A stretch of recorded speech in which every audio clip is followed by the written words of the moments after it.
सभी गुरु भगवंतों को मेरी मथे वंदामी। ओम श्री सेठ गुरुवे नमः। साध्वी श्री सुनीति जी महाराज की जय हो।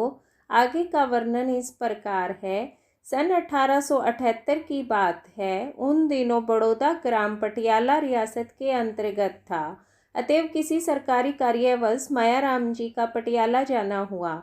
जब कार्य से निवृत्त हुए तो संध्या घिर आई। उस जमाने में यातायात के साधन अत्यल्प थे, अतः मायाराम जी को वहीं रुकना पड़ा। उस धर्मनिष्ठ आत्मा ने किसी से पूछा, क्या पटियाला में इस समय कोई मुनिराज विराजित है?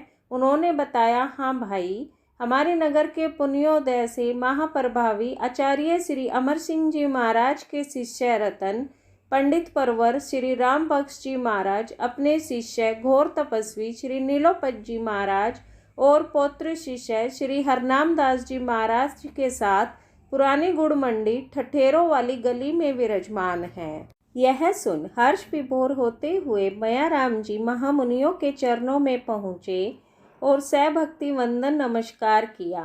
मुनियों ने सहस ने पूछा, भाई क्या नाम है तुम्हारा, कहाँ से आए हो?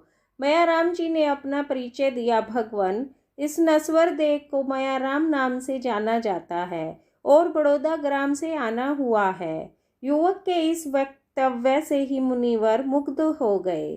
सूर्यास्त हो चुका था। देवसिक प्रतिक्रमण का समय था, इसलिए माँ मुनि भी प्रतिक्रमण करने लगे और मायाराम जी भी। भावपूर्ण प्रतिक्रमण संपन्न हुआ। साथ ही रात्रि प्रवचन का समय हो गया। श्रद्धालु श्रोता प्रवचन में उपस्थित हुए। मुनिवरों ने पावन उद्बोधन दिया।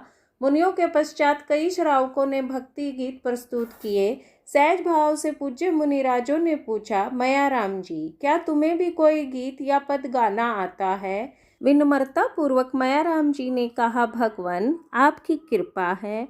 मुनियों ने सुनाने की आज्ञा दी। आज्ञा पाकर मायाराम जी ने 16 सतियों की सजाएं सुनानी शुरू कर दी।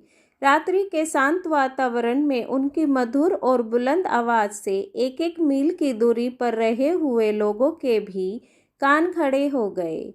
अद्भुत स्वर लहरी से आकृष्ट हुए लोग आवाज़ का अनुसरण करते हुए खींचे चले आए। नेत्र बंद करके सभी संत और आगत जन उस मिश्री से मीठे गायन का रसास्वादन करने लगे। मुनिराज सोचने लगे, अहो, हमने अपनी जिंदगी में ऐसा प्रतिभाशाली युवक तो प्रथम बार ही देखा है। गजब का आकर्षण है इसके स्वर में भी और व्यक्तित्व में भी।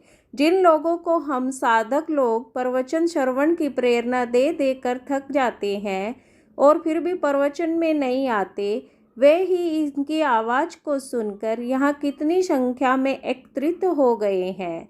अगर यह युवक दीक्षा ग्रहण कर ले तो शासन का अहोभाग्य होगा। अश्वमेव यह जिन शासन का अद्वितीय प्रभावशाली साधक बनेगा। मायाराम गाकर मौन हो गए, परंतु सभासद तो तब भी जड़वत वहां बैठे रहे। मुनियों ने सभी को यथाशक्ति प्रत्याख्यान करवाए। मायाराम जी ने भी निवेदन किया, भगवान, मुझे भी कोई नियम करवाने की कृपा करे। मुनिवर बोले, लो मायाराम, तुम्हें हम नियम करवाते हैं कि दीक्षा ग्रहण किए बगैर पटियाला से बाहर नहीं जाना। मायाराम ने हाथ जोड़े और नियम ले लिया।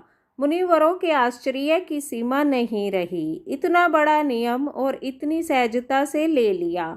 देखा न सुना, दृष्टम न श्रुतम कवापि। वास्तव में यह युवक विलक्षण है। चर्चा वार्ता से मुनिराजों को ज्ञात हुआ कि इस युवक के समकित और ज्ञानदाता पूज्य श्री गंगाराम जी महाराज एवं श्री रतिराम जी महाराज हैं। मुनियों ने विचार किया, हम इसे उनकी आज्ञा के बिना दीक्षा दें, यह उचित नहीं है।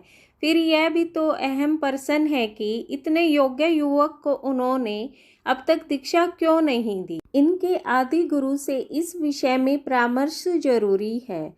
माँ मुनियों ने मुनि युगल की सेवा में पत्र प्रेषित किया। उन्होंने प्रत्युत्तर भेजा, हे माँ साधको, इसका आगे का वर्णन कल आपके समक्ष रखूंगी। बोलिए भगवान महावीर स्वामी की जय हो।